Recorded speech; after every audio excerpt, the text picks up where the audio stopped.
Olá, você que assistiu à primeira aula que tivemos oportunidade de ter sobre licitação, vai lembrar que nós dissemos que a licitação é um procedimento que visa garantir a melhor contratação possível para o poder público, dando igualdade de oportunidade a todos os interessados. Vai lembrar que nós dissemos que o dever do Estado está consagrado na Constituição, no artigo 37 e 21. Vai lembrar que, de acordo com o artigo 22, inciso 27 da Constituição Federal, nós dissemos que a competência para legislar em matéria de licitação é concorrente, ou seja, a União traça normas gerais sobre o assunto, estados e municípios e Distrito Federal podem ter suas leis próprias, traçando normas específicas, mas sempre obedecendo às normas gerais traçadas pela União na matéria. E, finalmente, vai lembrar ainda que a principal lei de licitação que existe vigendo no país é a Lei 8666 de 1993. Ela trata de normas gerais de licitação para todo o país, vale para as licitações federais, estaduais, distritais e municipais. Muito bem, vamos agora avançar no estudo da Lei 8666 de 1993. Esta lei, que é o verdadeiro Estatuto Geral das Licitações, que vale para todos os entes da federação. Quero observar, eu posso ter também outras normas gerais de licitação que valem para todo o país e que dizem respeito a certas licitações específicas. Por exemplo, se eu vou ter licitações sobre concessões de serviços públicos, eu tenho normas na legislação de concessão, a Lei 8987 de 95.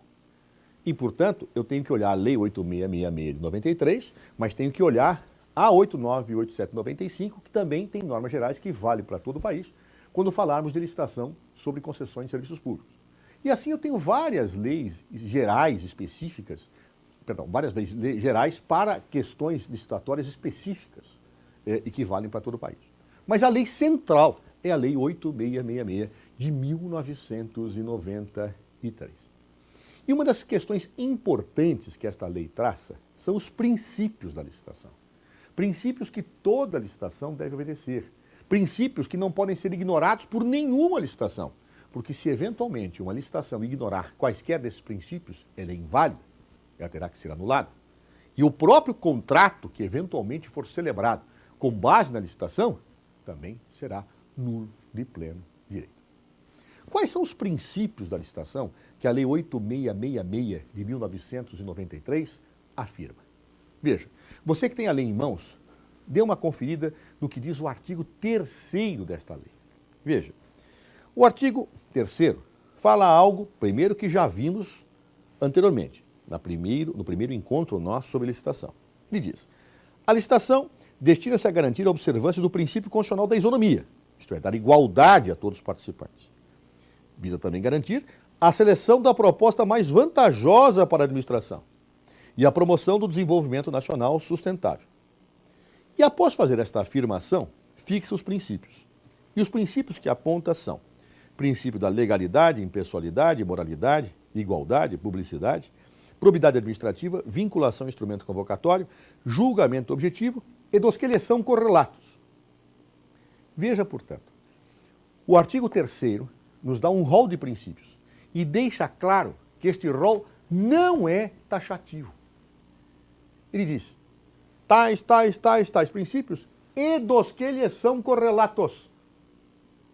Claro, então, que há outros princípios que a doutrina costuma apontar que guardam pertinência, que guardam relação com eles e que devem ser tidos como princípios gerais da licitação. Bem, rapidamente falando desses princípios. Os 4 primeiros princípios que são mencionados são princípios que você já conhece, porque são princípios da licitação, mas não só da licitação. São princípios gerais da administração pública que estão colocados no próprio caput do artigo 37 da Constituição Federal.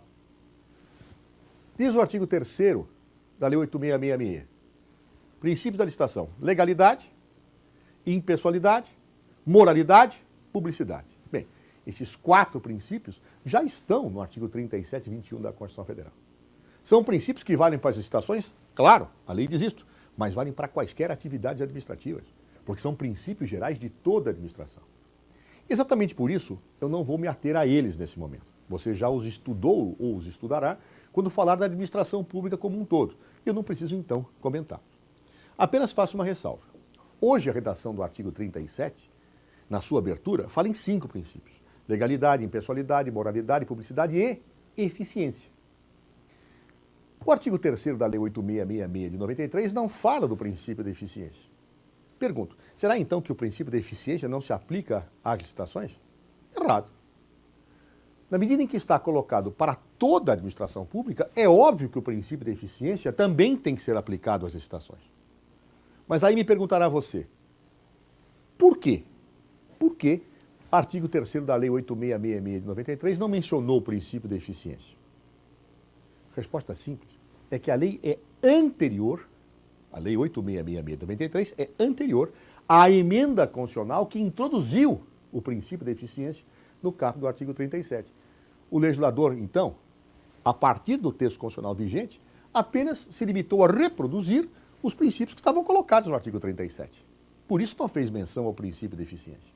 Mas quando a emenda constitucional afirma mais tarde o princípio da eficiência, é óbvio que ele deve ser tido como aplicável a toda a administração pública e, por consequência, aplicável também às licitações. Mas, ao lado desses princípios que já estão na Constituição e que você já estudou ou estudará em outro momento das nossas aulas, é importante você considerar aqueles princípios que são gerais, mas que dizem respeito só à licitação. O primeiro princípio que é mencionado no artigo 3º e que tem esta característica, se você atentar, é o princípio da vinculação ao instrumento convocatório. O que quer dizer princípio da vinculação ao instrumento convocatório? Toda licitação tem um instrumento que a convoca, que chama os interessados a participar dela, que fixa as regras dizendo, olha, está aberta a licitação, os interessados apresentem suas propostas nos dias tais ou no dia tal, e as regras são essas. Tem que apresentar tais documentos, o critério de julgamento das propostas é esse, todas as regras.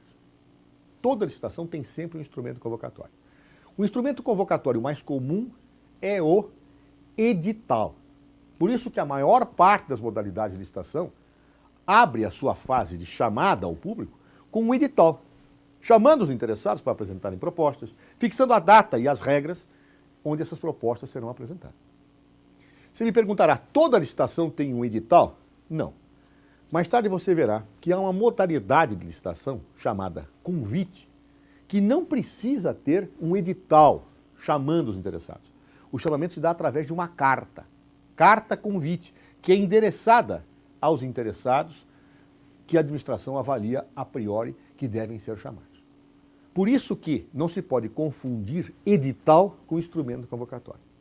Toda licitação tem um instrumento convocatório. A maior parte das licitações tem como instrumento convocatórios editais. Mas existem outros instrumentos convocatórios do direito brasileiro que não são editais. É o caso da carta convite. Tudo que se faz numa licitação tem que estar vinculado ao instrumento convocatório. Tudo. Se uma licitação tiver um instrumento convocatório, as regras do instrumento convocatório devem governar todos os atos da licitação. E se eventualmente um ato da licitação desatender ao que está previsto no instrumento convocatório, a licitação é nula. Por isso que o princípio é vinculação ao instrumento convocatório. Tudo que se faz da licitação está vinculado ao instrumento convocatório. Inclusive o contrato. A própria minuta do contrato já tem as suas principais cláusulas apresentadas no instrumento convocatório. E quando a administração vai celebrar com o vencedor da licitação o contrato, tem que respeitar aquela minuta, aquelas cláusulas que foram colocadas no instrumento convocatório. Este, portanto, é o sentido do princípio. Vinculação ao instrumento convocatório. Tudo que se faz na licitação deve obediência àquilo que o instrumento convocatório dela estabelecer. O outro princípio que está colocado aqui é justamente o princípio que também merece alguma atenção, porque específico das licitações, princípio do julgamento objetivo. O que quer dizer esse princípio? Que jamais pode ser adotado como critério de julgamento de uma licitação algo subjetivo, ou seja, não se admite critérios discricionários, subjetivos, aleatórios para julgar uma licitação. Os critérios devem ser sempre objetivos. E o que quer dizer objetivo? Quer dizer que todos podem comprovar a aplicação do critério. Não varia de pessoa para pessoa. Aquilo que varia de pessoa para pessoa é subjetivo. aquilo que independe da análise da pessoa e pode ser comprovado por todos, é objetivo. Os critérios de uma licitação devem ser objetivos. Eu não posso ter valorações em que, de acordo com a pessoa, o critério de julgamento muda. Os critérios que devem ser adotados são sempre comprováveis, mensuráveis por quaisquer pessoas, de maneira que todos possam, a partir dos critérios estabelecidos, dizer: esta é a melhor proposta, esta é a vencedora, independendo da análise subjetiva de cada pessoa. Uma licitação que adotar como critério uma realidade subjetiva, variável de pessoa a pessoa, é uma licitação inválida, porque toda licitação deve ser julgada a partir de critérios objetivos, isto é, de critérios mensuráveis por quaisquer pessoas. Finalmente, o último princípio explicitado aqui no artigo 3º é justamente um princípio que deve ser observado por nós, que é justamente, ou princípios que devem ser observados por nós, que são justamente princípios que reúnem a dimensão da probidade administrativa. A probidade administrativa quer dizer honestidade. A meu ver, embora há muita polêmica na doutrina, ser probo é ser honesto. E o administrador público deve sempre orientar suas ações na licitação para escolher a melhor proposta existente com honestidade, com ética, sem se valer de favoritismos pessoais ou quaisquer valores que efetivamente fujam dessa dimensão ética. Então, portanto, vinculação a instrumento convocatório, julgamento objetivo, probidade administrativa são princípios que devem ser sempre respeitados em uma licitação. Há outros princípios mencionados pela doutrina? São correlatos a estes. Por exemplo, há muitos autores que citam o princípio da competitividade, onde falam que uma licitação não pode restringir a competição a situações que não sejam adequáveis àquilo que o interesse público recomenda. Ou seja, quanto maior a competição, melhor, porque se alarga o universo de pessoas que podem efetivamente ser escolhidas. Quanto maior a competição, melhor a possibilidade de que nós temos de que boas propostas surjam. Quanto mais restrita a competição, menor a possibilidade de surgirem boas propostas. Quanto mais ampla, melhor alternativas ou mais alternativas efetivamente existem.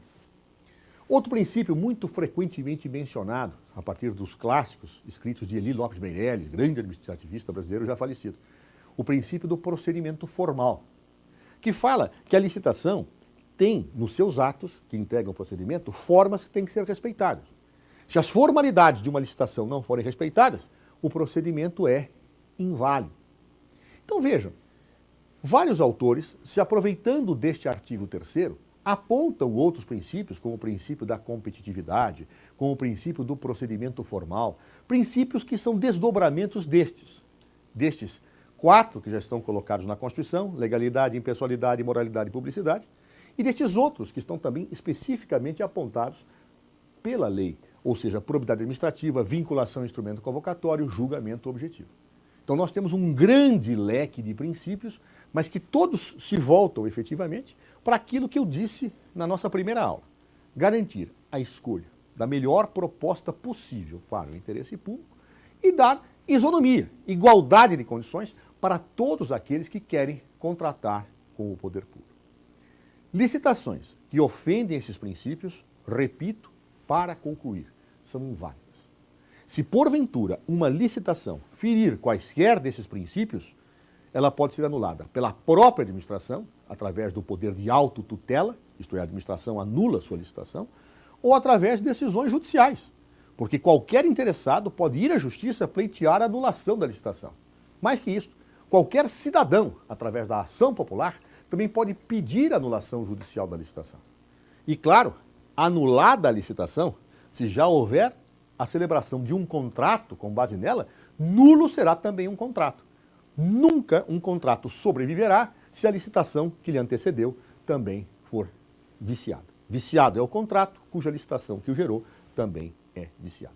Por isso, esses princípios têm que ser rigorosamente respeitados. Valem para as licitações de todo o país. E a primeira coisa, portanto, que um analista de uma licitação deve fazer é verificar se todos os atos desse procedimento atenderam rigorosamente a esses princípios. Muito obrigado.